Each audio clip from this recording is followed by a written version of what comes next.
What's up, guys? I'm Clayton. This is my movie review channel, and today we're going to be looking at the film Following. This is a movie released in 1998, directed by Christopher Nolan. This is our first of our Nolan series, so we're going to be going through all of Christopher Nolan's films leading up to the release of his newest film, Oppenheimer, which is going to be released in July. So all of our reviews from now until then will be the 11 films in Christopher Nolan's list of filmography that he's directed. And then when Oppenheimer is released, I will do a review of that and a spoiler free review, and then a spoiler review of it. And then I will do a ranking video at the end where I'll go in and rank all 12 of Christopher Nolan's films. So we have our schedule kind of set for the next month. Nolan series is officially underway. So his first theatrically released film is Following. That's what we're going to be looking at today. I know some people consider Memento to be his first real film. It was his first film that he did with a studio backing, first film that he did with a large actual studio budget. So a lot of people consider that his first true film. I don't. I do consider Following his first film. This is his first feature film. It was theatrically released in a couple of theaters for a very short time before it was pulled, but it is his first film. So we're going to be looking at Following in this first video. Now, this does need to be said because it does provide context to this film, and that is the budget. Christopher Nolan made this film on a $6,000 budget. $6,000. Most of our automobiles were worth more than that. Okay, so $6,000 is incredibly low budget for a feature film. So the fact that Nolan was able to make this film with $6,000 is dang impressive. I can't think of too many directors or filmmakers that could make a film, let alone a film this good, with $6,000. So yeah, that is incredibly impressive that Nolan was able to do that. And that has to be said because it provides context to this film. So if you haven't seen this film and you decide to go watch it after this review, just know that what you're seeing in that film was made with only $6,000. So Nolan did not have the budget for Following that he would later have for, say, The Dark Knight or Inception, or for his new movie, Oppenheimer. He did not have millions and millions of dollars to make Following with. It was literally all out of his own pocket. He literally made this film with friends on weekends, and he did it with $6,000 to use. That's incredibly impressive. So that just provides context for my review on this film. I am going to be going into some spoilers here in this review. So if you haven't seen this film, maybe you want to go check it out first and then come back to this review. Unless you don't mind the spoilers, it may not be a film that you're like super excited to see. You don't really care if it gets spoiled. You'll still see it anyways. Then by all means stick around. But if you haven't seen the film, go check it out first and then come back and watch the review, because I don't want to be accused of spoiling someone's enjoyment with a film. I always hate when films get spoiled, when people ruin a movie experience for me because they tell me something about the film that I didn't want to know that now affects my enjoyment, my viewing experience with it. So I'm warning all of you now, spoiler alert, there will be spoilers in this review. So you've been warned. All right, so from here on out, if you're still sticking around, if something gets spoiled, it's on you. All right, so that being said, let's get into my review of Following. Starting off with the positives to this film. Now, I also just want to say that when I rate movies on here, I don't do it based on objective quality of film. So I'm not rating these films based on how good of a film it is objectively speaking. Are there any plot holes? Are there any issues with the cameras? There lighting issues? Is there sound issues? Is there, oh, that character wasn't handled well, so I gotta deduct points for that? I don't rate films based on the objective quality of film, because for one, I don't believe there is a perfect film, objectively speaking. I think if you look hard enough, you can find something wrong with any film.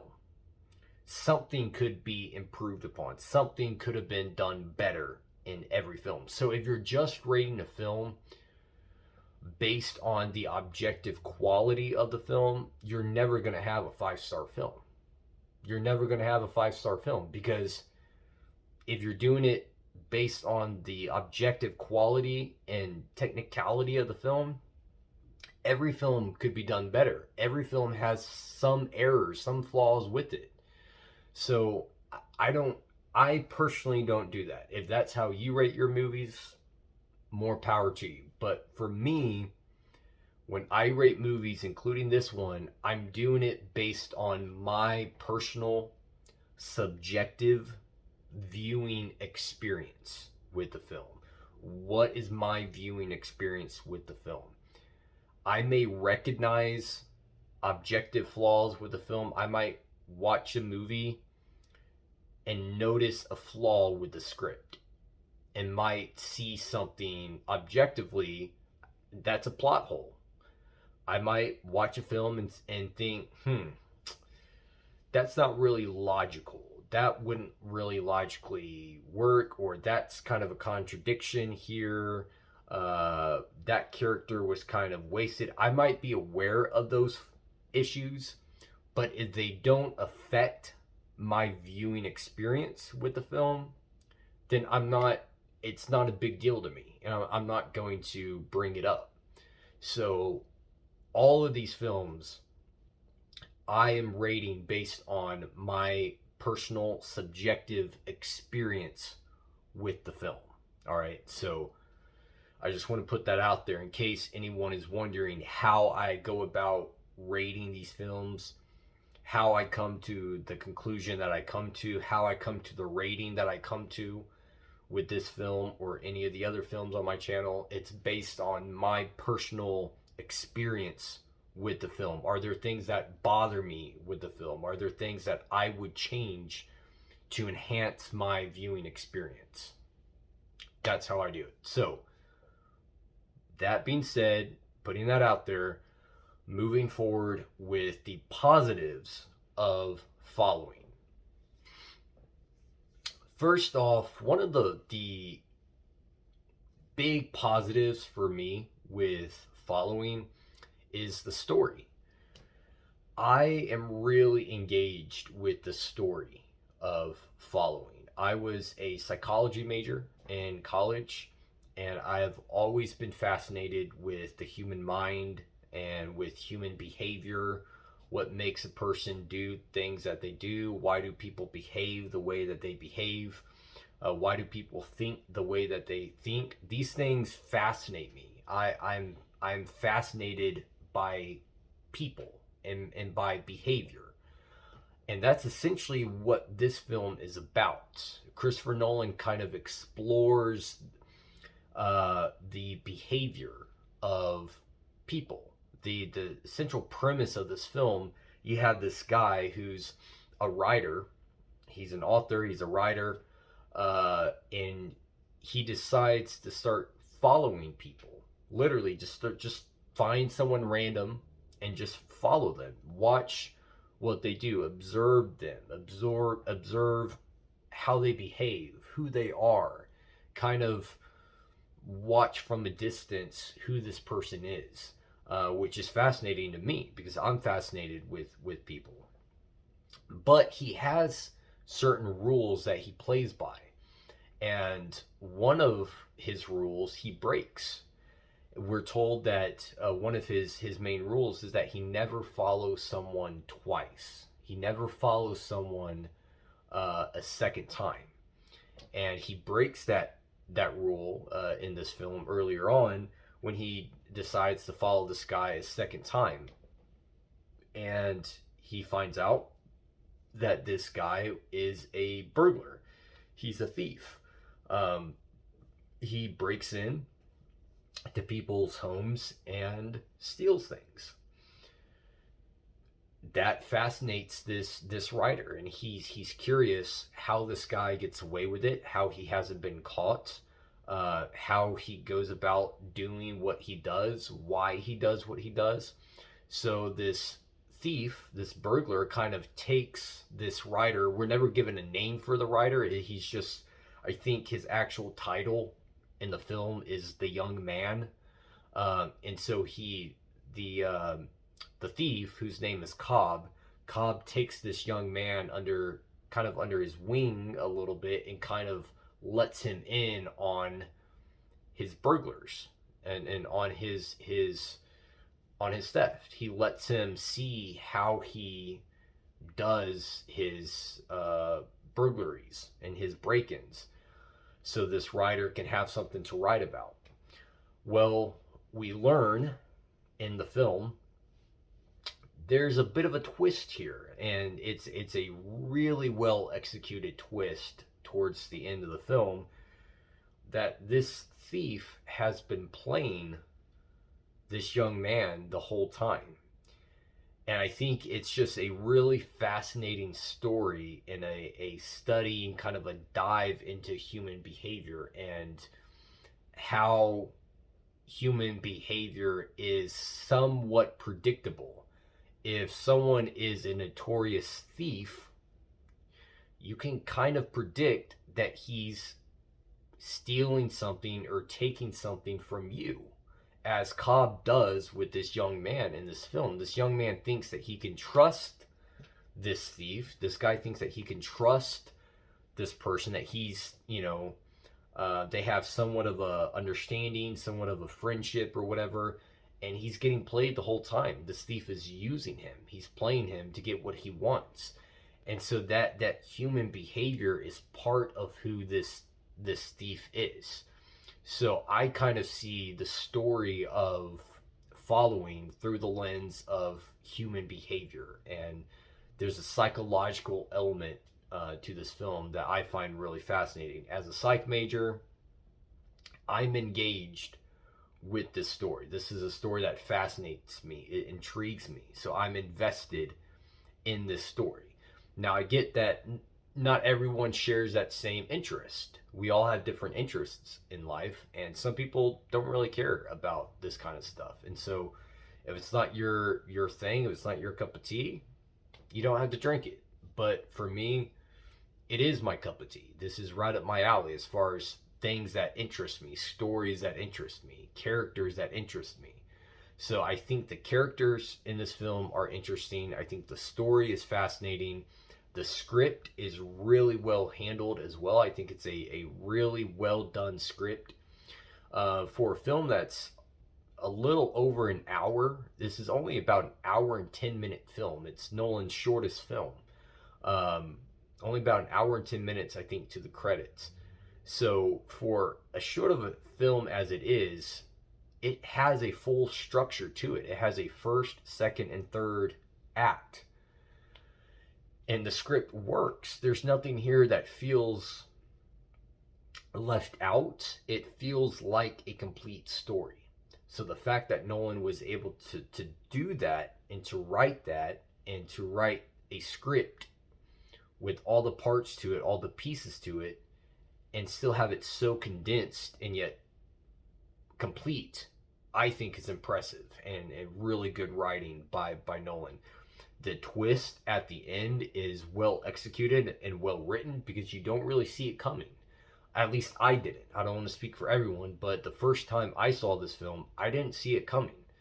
So I like how Nolan went about writing that into the script for this film. So it's a really well done script. The only minor issue with the script is some of the dialogue I think isn't quite there.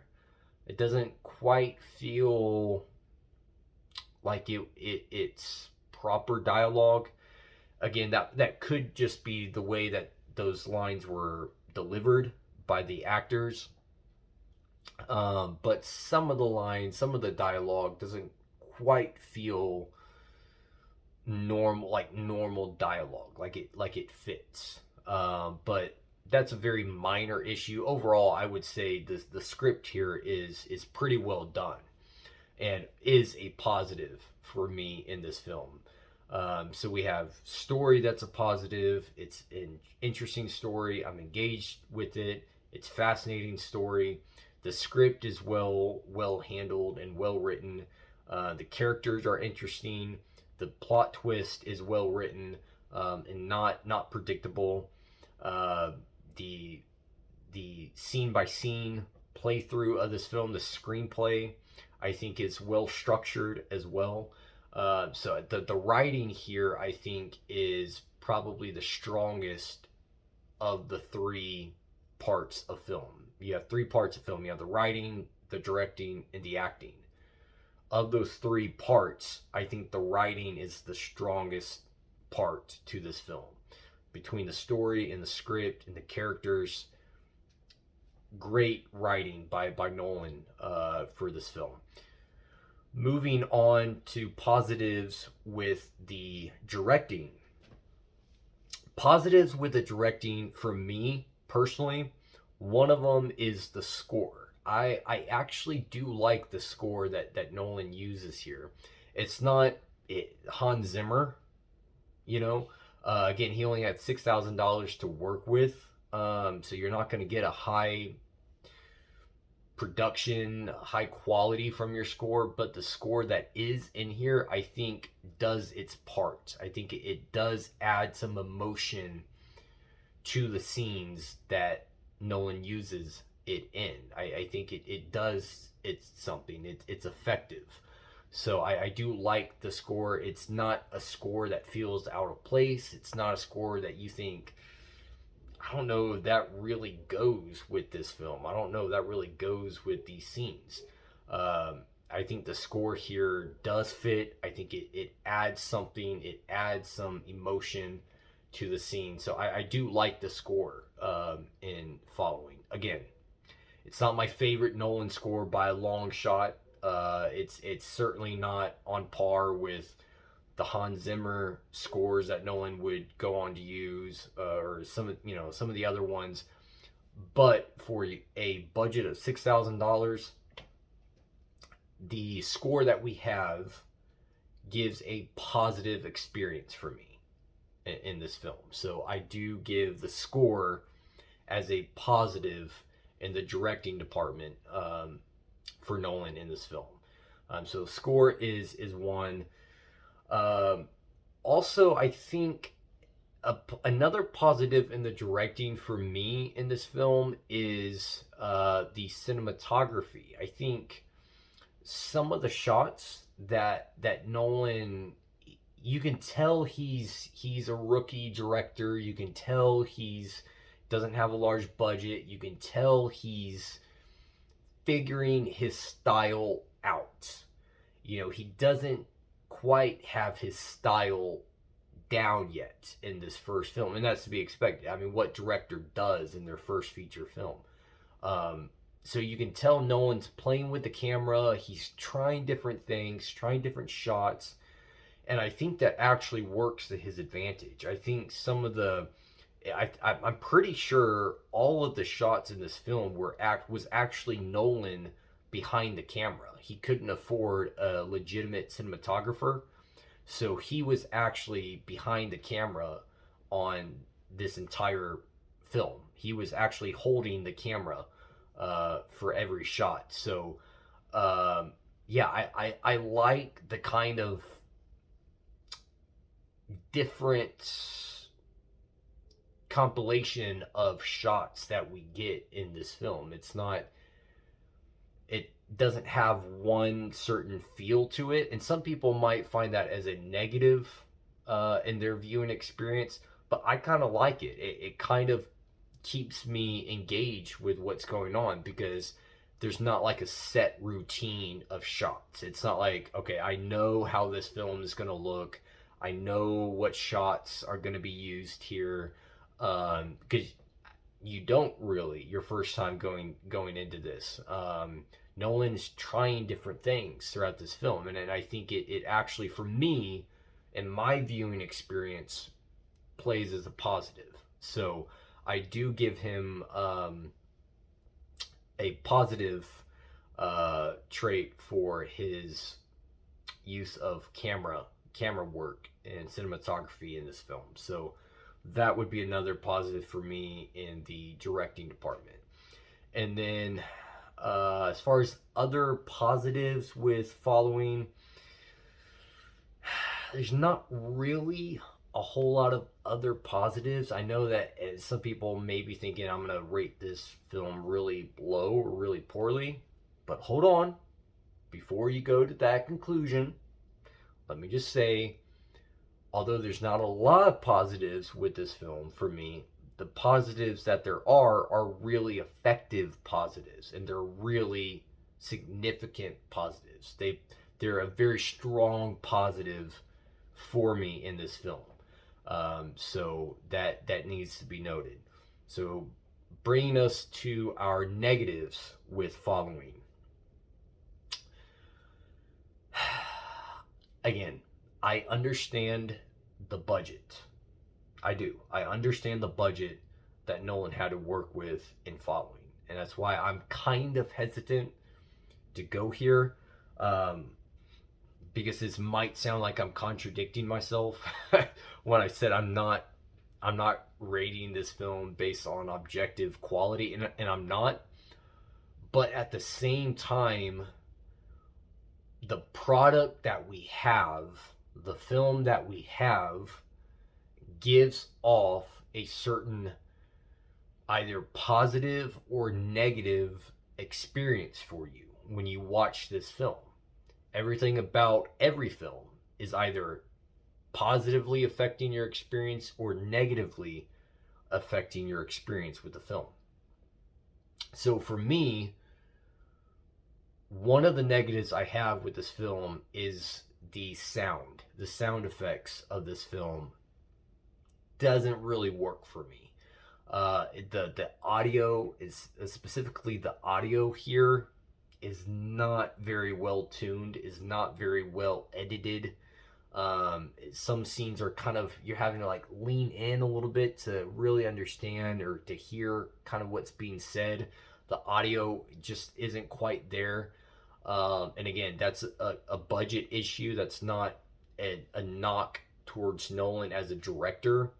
That's just a budget issue, but it does negatively affect my experience with this film. I wish the audio was better in this film. So that is a negative for me in my viewing experience. Another negative that I would have, again, just subjectively speaking, would be in the acting. I don't think the performances here are really that good. Again, I understand what Nolan had to work with. He didn't have the budget to go out and hire a Christian Bale or Tom Hardy or a Michael Caine. He couldn't go out and get those level actors for this film. He had to find actors that were willing to work weekends, willing to work essentially for free, for pennies, is all he could pay them. So you kind of get what you pay for. And, when you pay for very cheap acting, then very cheap acting is what you're going to get. And that comes across in this film. I'm not necessarily bought into any of the performances of this film. The characters, I think, are interesting characters on paper. They're interesting characters, and I'm intrigued with the characters. But the performance of those characters, the delivery of their lines, and the performance by the actors, um, I don't really buy. I don't. The guy who plays the young man, the writer, our main protagonist in this film, I don't really believe him. I'm not really sold by his performance. It's a number of scenes just sounds like he's reading off a monitor or reading lines off a sheet. It doesn't sound convincing. I'm not bought into his performance. Cobb, who plays the thief in this film, although I think he does a decently mild performance here, still not very convincing. Some of his lines again are delivered with not strong believability to them. I'm not really convinced by what he's saying. He doesn't really sell me his pitch and his delivery and his performance. So I think the acting is weak as well.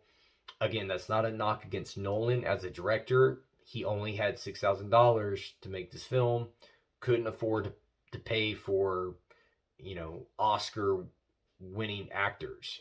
He had to make do with what he had. So, but it does negatively affect my viewing experience when I watch this film. I think I would like this film a lot more if there were a Christian Bale, if there were a Tom Hardy, if there were a Hugh Jackman or what any other actor that's worked with Nolan in other films. I would like it more. They're more professional actors. They're more well trained actors. They're more believable actors. But for the performances that we have in this film, I'm just not really sold by what we have. That being said, I don't want to sound too hard on them. I don't think that they were horrible actors. I've certainly seen worse performances in films. Being a horror fan that I am, I love horror films. Being the horror fan that I am, I have seen many really bad performances by really bad actors. So much worse than what we got in Following. So the performances here are not just trash, just garbage performances. But they're not good. They're not good, and it comes across that way. My experience with this film is negatively affected by their performances. It doesn't add positive vibes for me with this film. So yeah, they're not the worst performances ever. I've certainly seen worse. Trust me, I've seen worse. But yeah, it's a negative for me with this film. So That's another bigger negative. Another negative for me is really just kind of in the overall production here. Again, I understand the context, but it does give off certain feeling as a viewer. It's not necessarily a film that I'm drawn back to a lot because of the low quality that Nolan has to work with, because of the lack of any strong acting performance here, because of the not very good audio as well. These are things that weigh into my overall experience with this film. So um, that's it as far as positives and negatives go.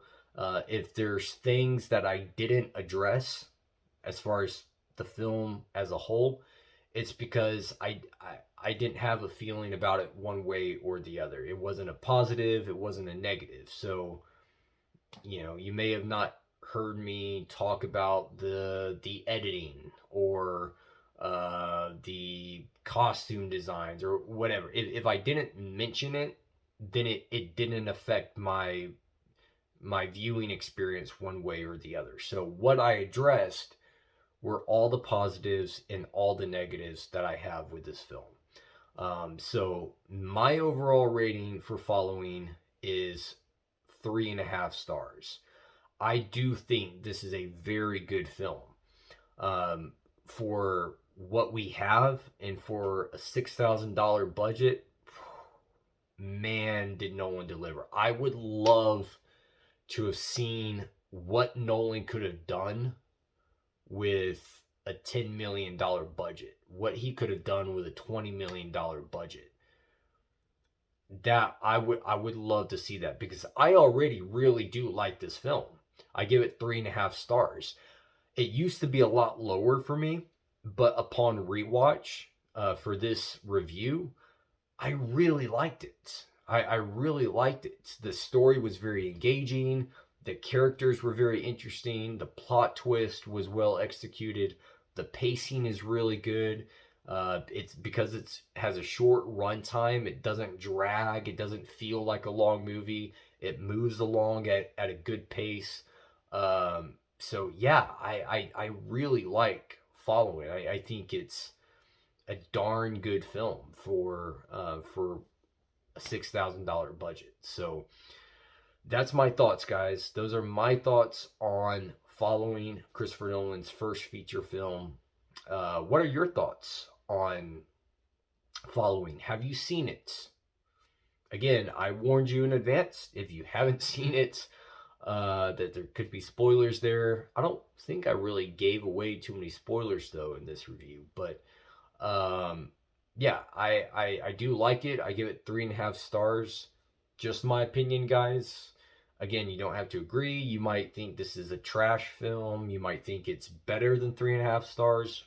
But that's where I come down on Following. So our next video, it's going to be Christopher Nolan's second feature film, Memento. That will be the next movie I review in this Nolan series. But yeah, that's a wrap on Following. Please like and subscribe. And until next time, as always, rock on.